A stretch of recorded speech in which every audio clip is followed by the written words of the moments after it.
What up, what up, what up? It's Golden Spaces, an Odyssey original podcast with Justin and Nat. Hey, people, I thought I would make it through the week in the Bay without coming on, but this dude Dre, I caught myself. See, I caught myself. I was about to say something different. This dude Dre. So Justin and I had to get together for an emergency podcast. Appreciate Karima holding it down, Charlie holding it down with Justin, all of y'all. Y'all been killing. Wish I could be with y'all. But I had to hop on. Me and Justin, we had to hop on and do this emergency pod because the suspension came down. Draymond's suspension came down. And 5 games, Justin. So this will be good because I have no idea actually what your thoughts are on it. I mean, I've seen a couple of your tweets, but I don't really know what your thoughts are on it because I haven't heard the full episode because y'all just dropped that one. Like that one just went up today. So I haven't heard it. I just saw that you, Charlie, and Karima were on together. So we touched on it lightly. We touched on it lightly. Okay. Yeah. You more so reacted to the game. Yeah. Okay. Yeah, I mean, we spoke about it, but I mean, overall, I feel like, I mean, the situation itself, I think Jaden escalated it obviously first. And then from there, just looking at it like Rudy Gobert, if you're trying to be a peacemaker, if you're trying to de-escalate things, then you probably should go for your own teammate rather than grabbing the other team. For sure. Because, you know, players don't usually do that unless the guy on the other team is a former teammate or a friend that you know from back home or something like that. You have that relationship. Rudy and Klay don't have any type of relationship like that. So you grabbing Klay can appear like you are ganging up on Klay. You and Jaden are ganging up on Klay, which maybe he wasn't. Maybe he was. Doesn't really matter.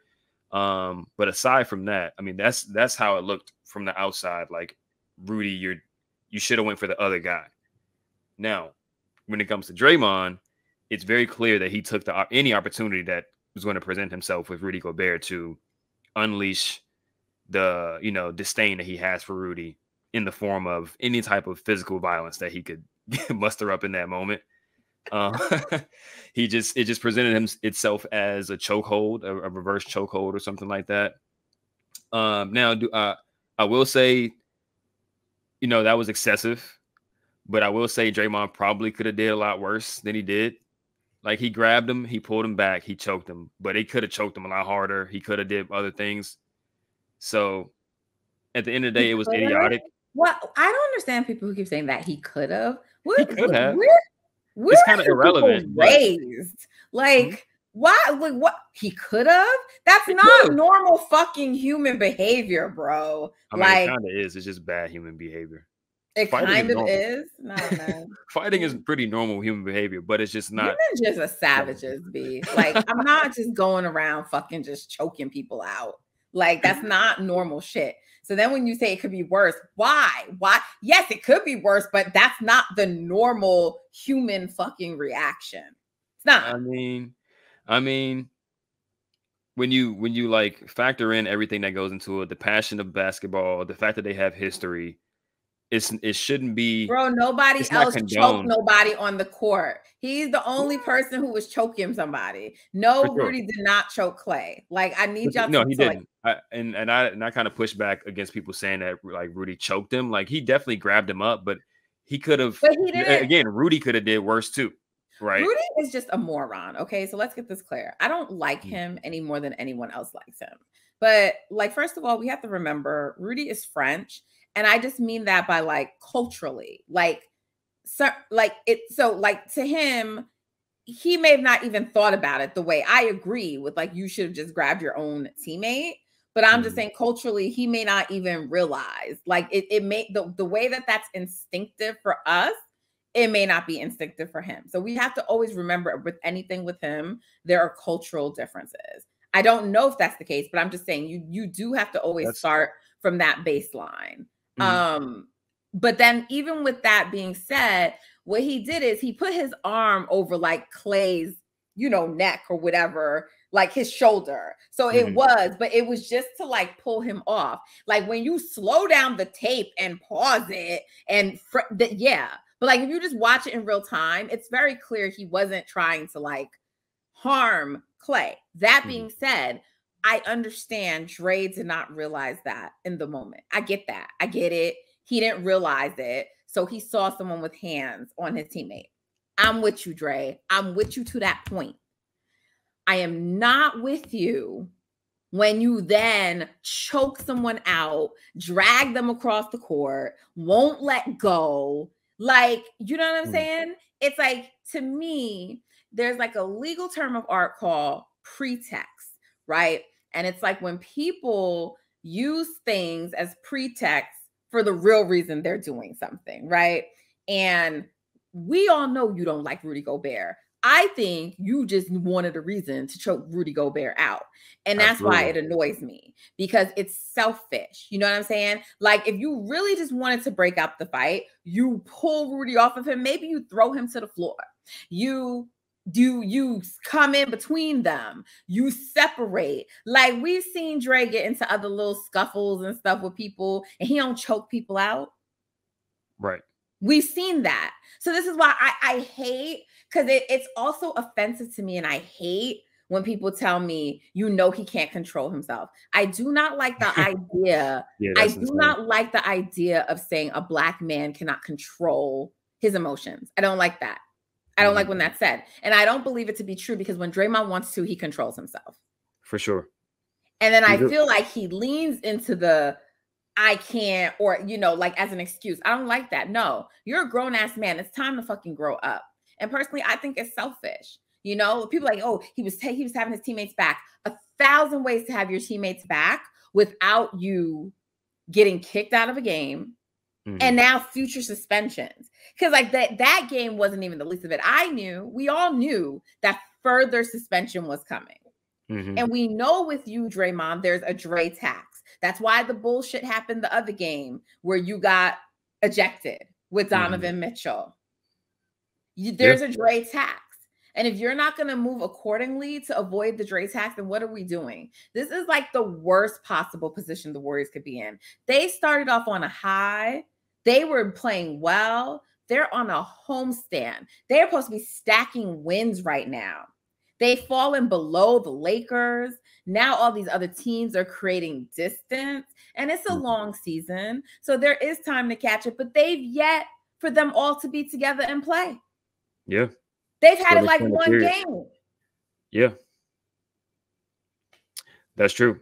Yeah, I agree totally on the selfishness standpoint. Is definitely, there is no excuse of saying like I can't control or all this type of stuff. He has complete control over his actions. That's very obvious. Like, he's a grown man. He's been through so many of these situations.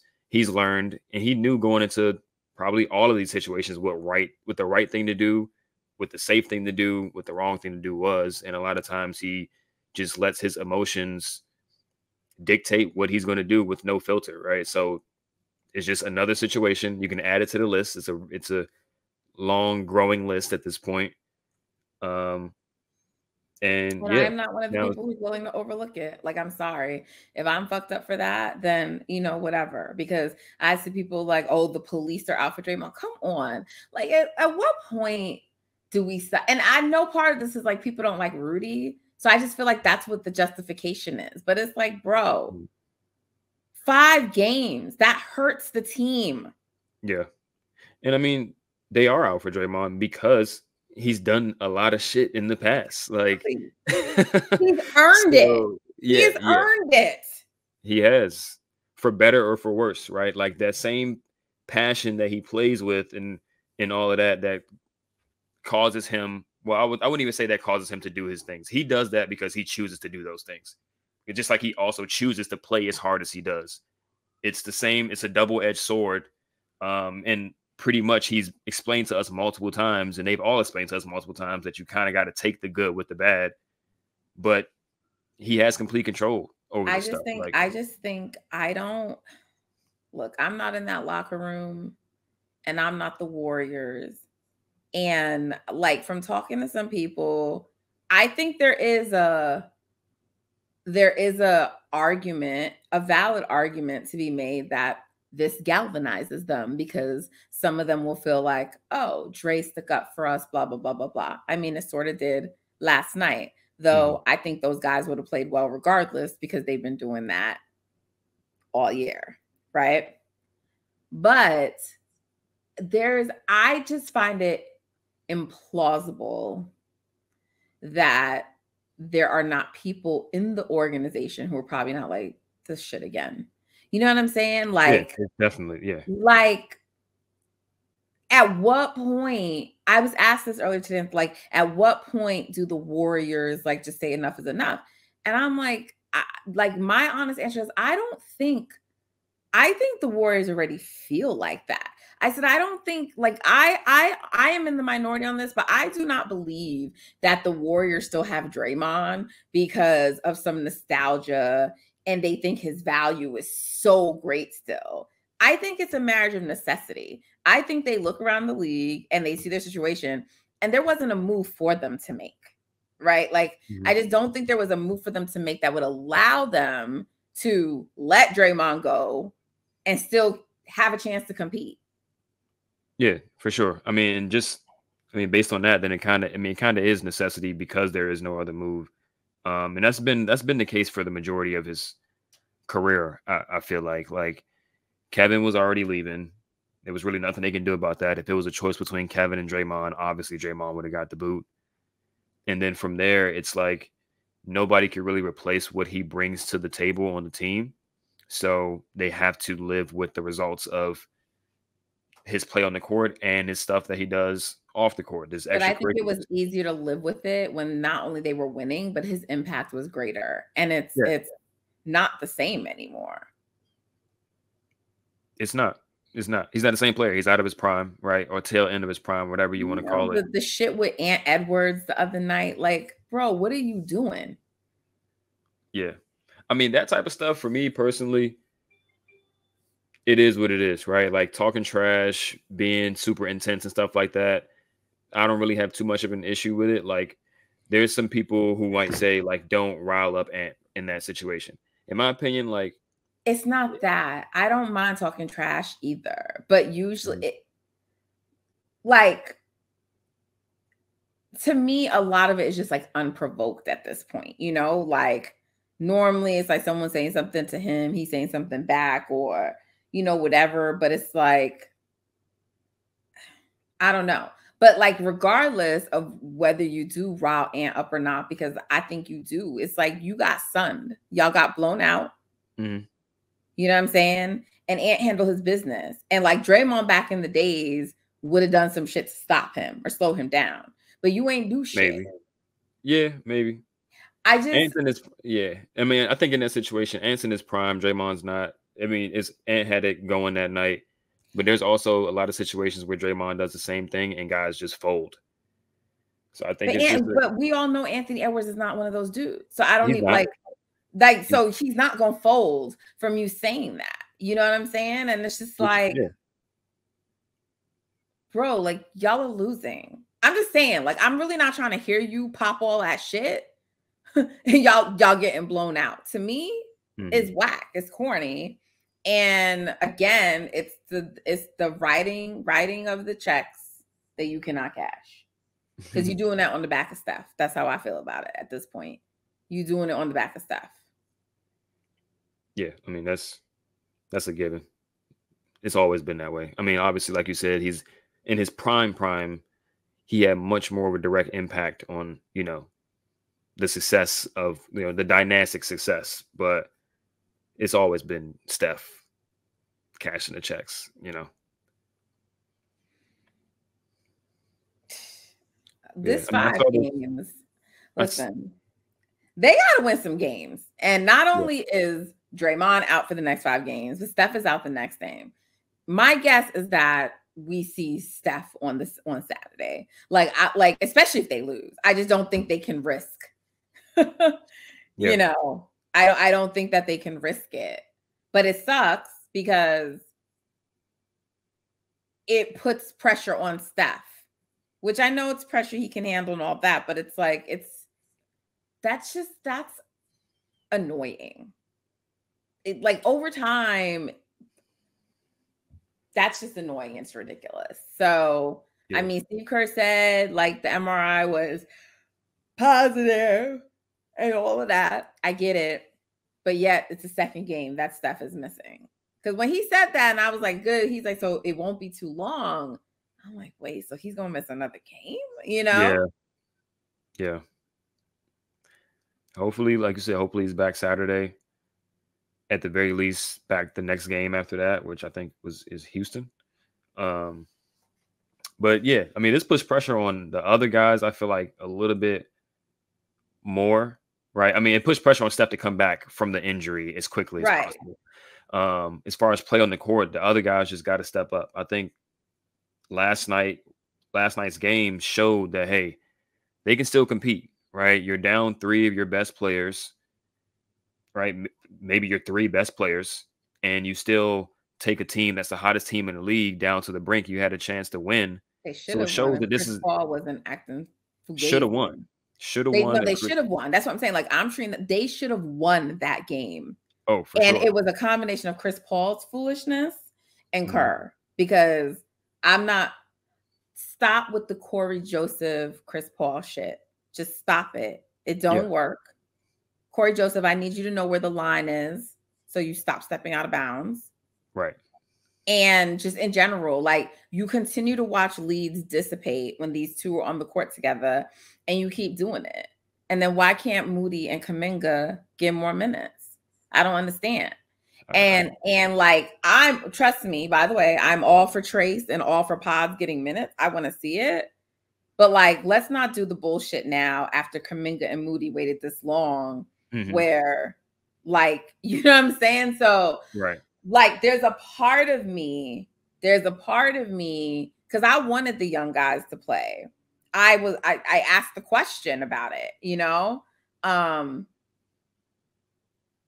because I asked Steph about it, about like the young guys and them making the run, because they like, I didn't understand why Trace was never playing in that game to begin with.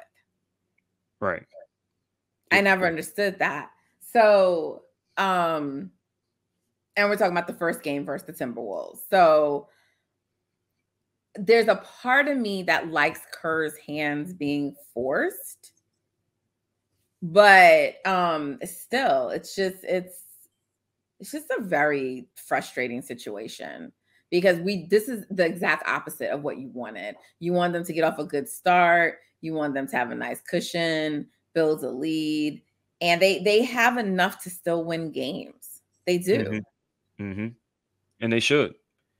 We wanted them to get off to a good start. They kind of did, right? But we also all acknowledge how tough this beginning part of the schedule is. So many road games, and then when you get back to a homestand, but you're playing. But they handled the away part. Like, I'm not saying that these were easy teams that they have for the homestand, but they're all winnable games. For sure. I mean, they have a team. Games. They have a team that's good enough where, like, every game's a winnable game.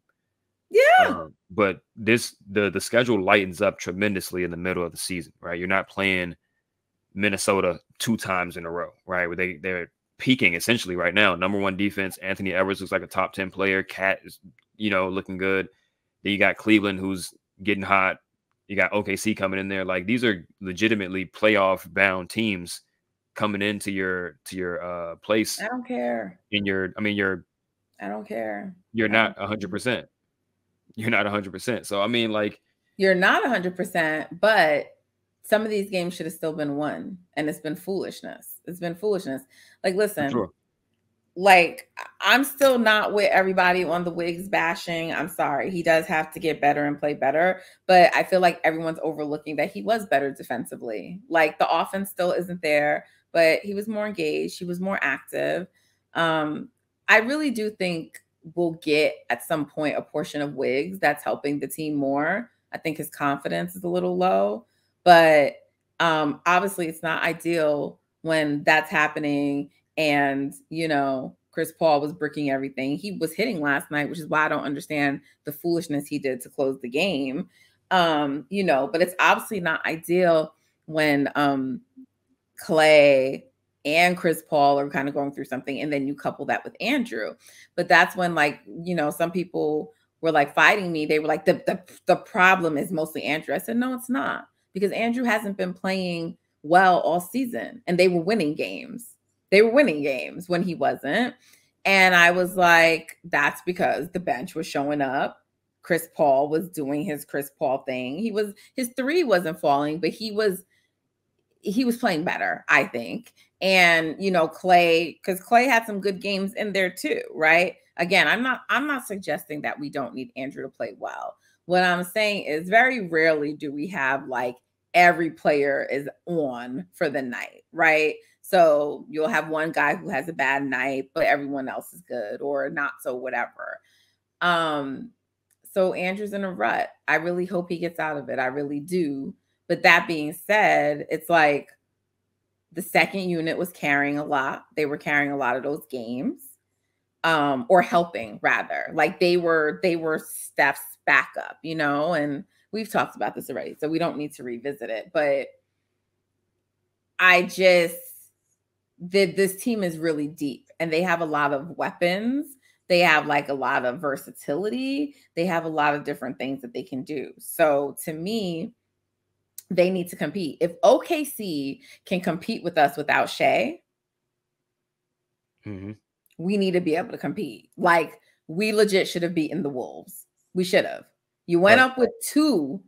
You went up two. First of all, you had like a 10-point lead, and you don't play those two short men together, and they probably win the game. But regardless. But then you go up 2 points, and then Chris Paul, you have a layup and you try to pass it out. You have another chance you could have shot in the midi. You pass it, and Dario gets blocked on his three. It's like, what are you doing to me? You're killing me. You know? Yeah, isn't the whole reason you're here because of your maturity and you don't turn the ball over, and you're like, you look shooketh. Yeah. You looked shooketh, you know? And then, you know, you play pods so many minutes, which is like, I felt like he had no legs, you know, by the end of the game, because I don't think he's used to playing that many minutes. I could be wrong, but that was just my observation. Huh? Played 39 minutes. Probably. Yeah. And it's like, probably. I get he was playing well, but like Moody and Kuminga and GP2 couldn't have seen some of those minutes. I'm pretty sure he played nearly the same amount of minutes as all three of those dudes combined. Right. Which is crazy. I mean, like you said, he was hooping, but at the same time, those guys offer something that he just can't on the athleticism side, on the defense side. And yeah, they were doing well. Like Moody scored 11 points in, I think, 14 minutes. Granted, one of them was like a late three that was essentially in garbage time, but he was playing well. Kuminga is getting to the line, hitting mid-range shots. I think just overall, Steve just has to utilize those guys a little bit better instead of just asking them to fit in, get in where they fit in. They're not those type of players yet. They're both 21 years old, right? They're good at what they're good at now. They're, you know what I mean? And you have to lean into what they're good at and limit the things that they're bad at. You know, he should feature them a little bit more in that way. Because if you just tell them to get in where they fit in, then the rookie mistakes, not rookie, but the young player mistakes are going to show up.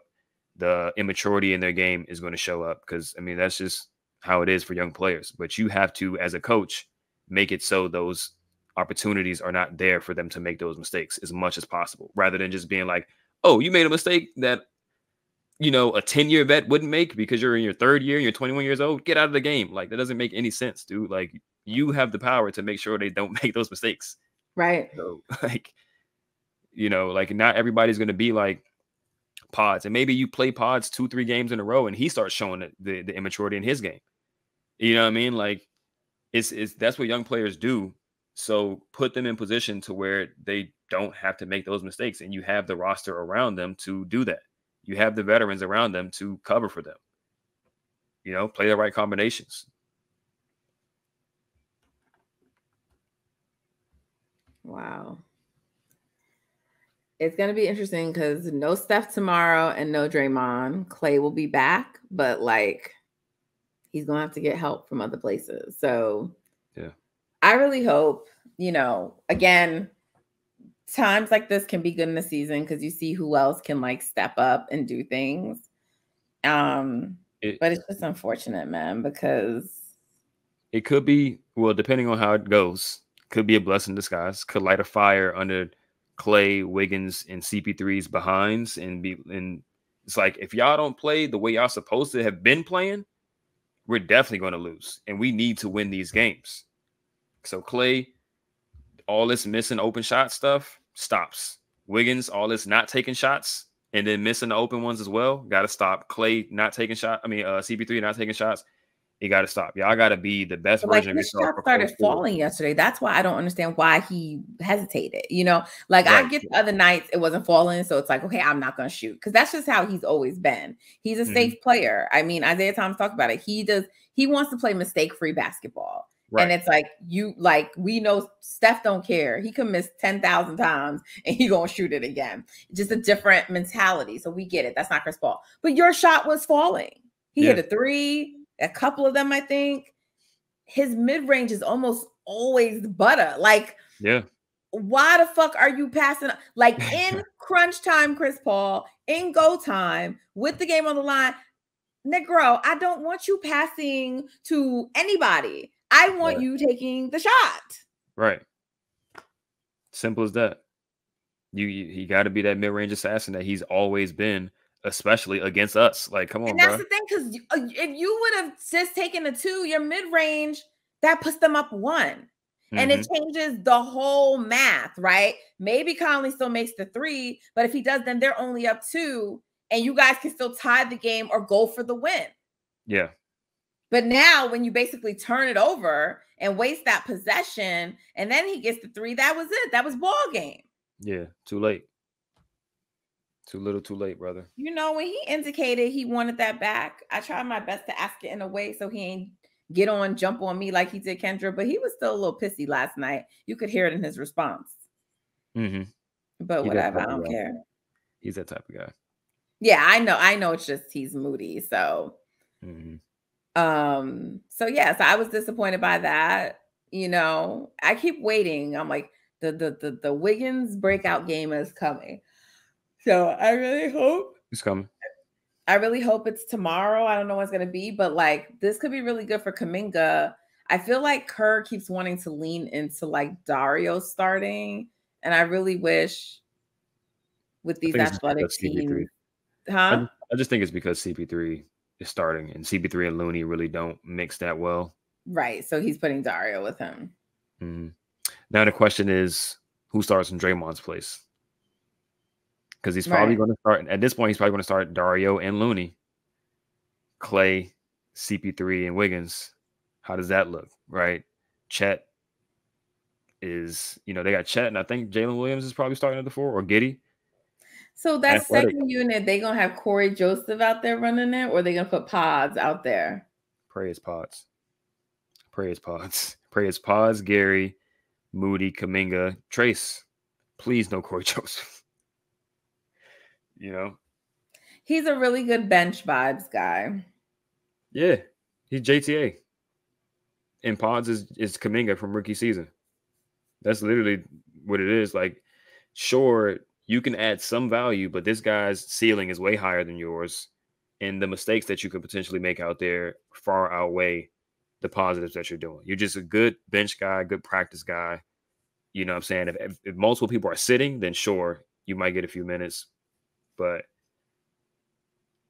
we don't need you coming in acting like you Steph. He was shooting some shots. It was like, bro, why are you shooting? Like, move the ball. You're supposed to be assist turnover ratio guy. Come on.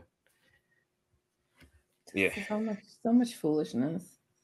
Yeah, I mean, just it speaks to the depth of this team. Also, like, Steph and both Draymond are out, and we still name 10 legit players that we feel comfortable with them playing out there. So these are winnable games, like you said. They still should be able to get some wins. You play OKC back-to-back, try to win both, but at the very least, split. Y'all got to go back up above 500. You got to dig deep and find a way and win them fucking games. That's how I feel at this point. Yeah. Yeah. If you find a way to win this next game, then you probably likely get back Steph on Saturday. True. No Steph for 2 games. split the 2 games that you missed. You already lost one, so you got to win the other one. Yeah, I agree.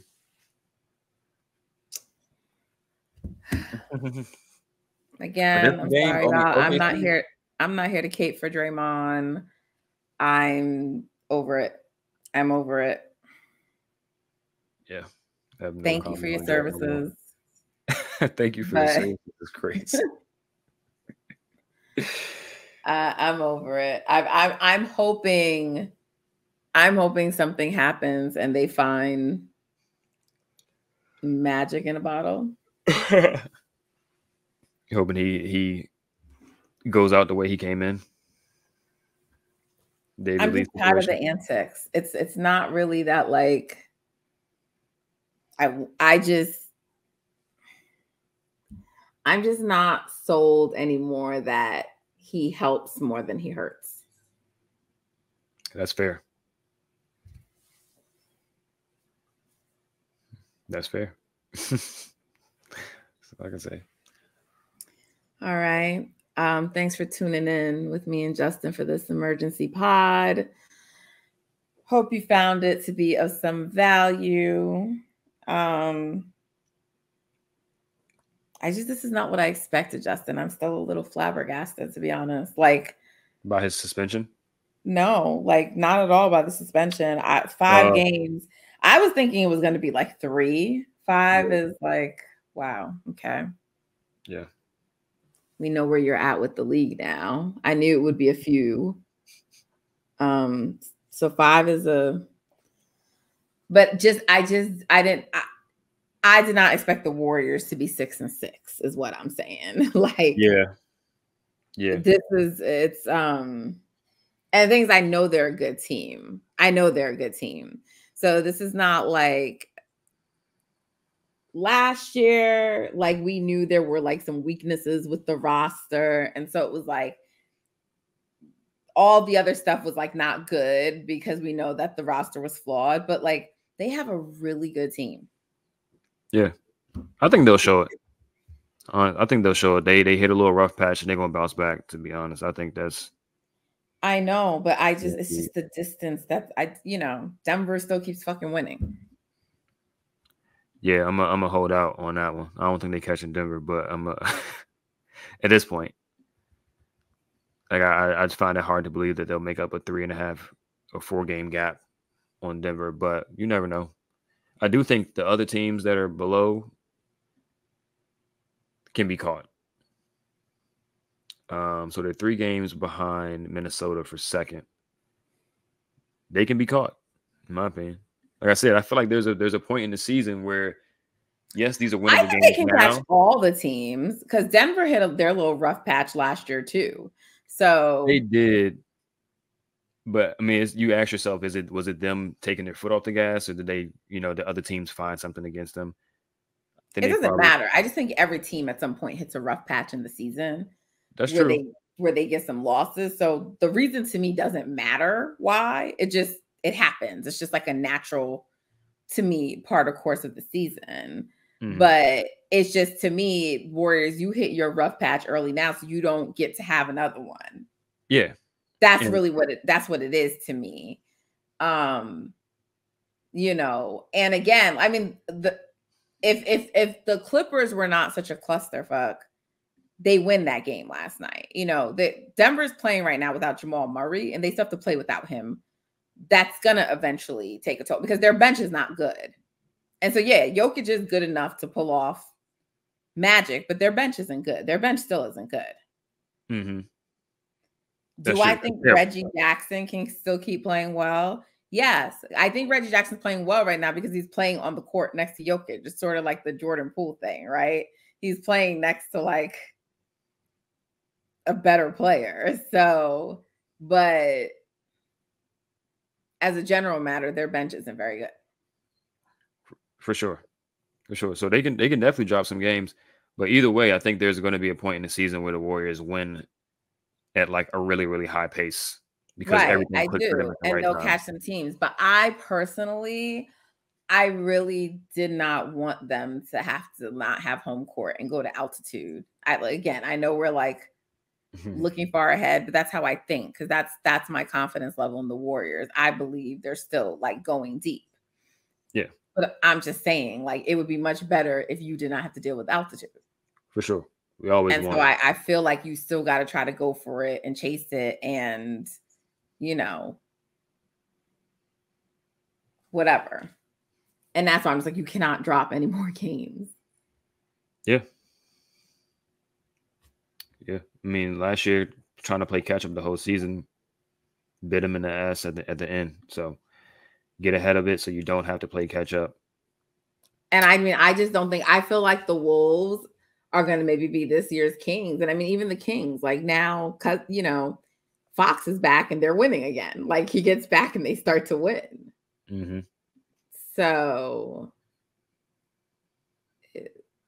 they just can't play around. They got to start winning some games.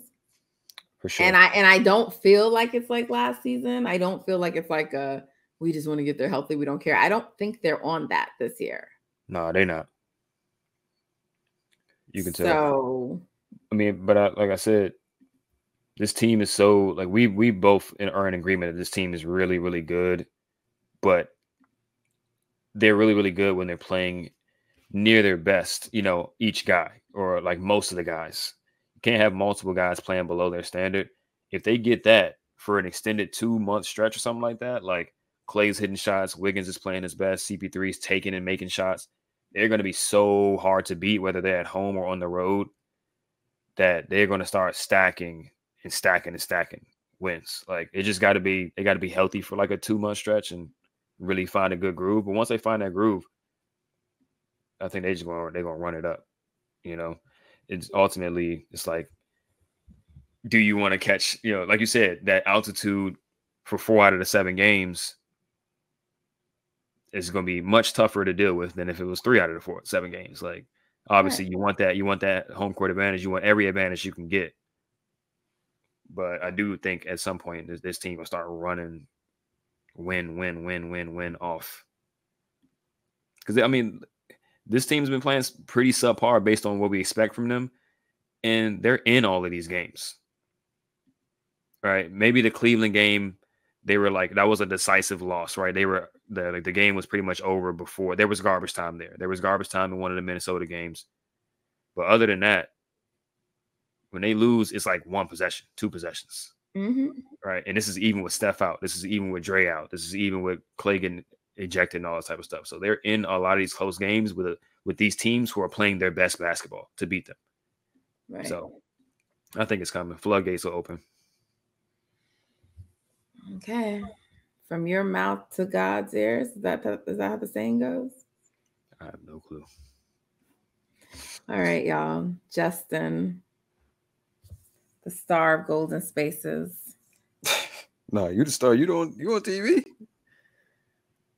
What are you talking about?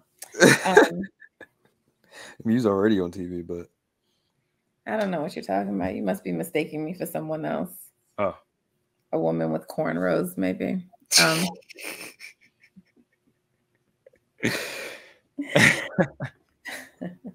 Inside joke, y'all. Inside jokey joke. But yeah, y'all, thanks for tuning in. Thanks for the love, by the way, too, y'all. Like whoever listens, and if you're also part of Twitter or X, formerly known as Twitter, I appreciate all the love for sure. It was a beautiful thing, overwhelming. So thank y'all for the support. Thank you individually for the support, and thank you for supporting Golden Spaces and tuning in. Justin been pushing out this content, man. Good stuff. Loving it. So 5-star ratings. Y'all know the drill, right? 5 stars, positive review. Let us know how much you love Justin. Not too much, ladies. Y'all gotta like calm it down a little bit, okay? But let us know. Let us know. Let us know how much, you're enjoying the basketball analysis, the astute analysis from Justin and Karima and our guys sometimes, Charlie Cummings, aka Claypius, we appreciate you and the content creators that come onto our show and help to make it special and good and informative and keep it going. So leave us please a 5-star rating and a review, letting us know what you think of everything that's been happening. And don't worry, I don't know, the vibes was like not really vibing today because we like emergency pod, but I think the vibes are going to be on the up and up soon. Justin, what do you think? I agree. Okay, so get ready because we getting back to the vibes. All right, let's get this win tomorrow night. Let's start there. Let's start a new streak. Let's start a new let's finish out the homestand strong. Let's finish it out strong. Right? There's 3 games left in the homestand. I believe so. Yeah. So OKC, Houston. Yeah. So they go 3-3. Not what we expected, but not bad. In light of all that's happened, I would consider that a win. Right? Yeah. Okay, so we set incremental goals around here. We set incremental goals, guys. So make sure you're following us on X, formerly known as Twitter, and Instagram. The handles are at Golden Spaces Pod. I already reminded you about the review and the rating. Make sure you're subscribed to 95.7 The Game's YouTube channel. So that way you can watch us if you prefer to watch us. Share it with a friend. Tell someone. Continue to tap in. We appreciate you. Until next time, y'all. Like Justin said, peace. Take care, guys.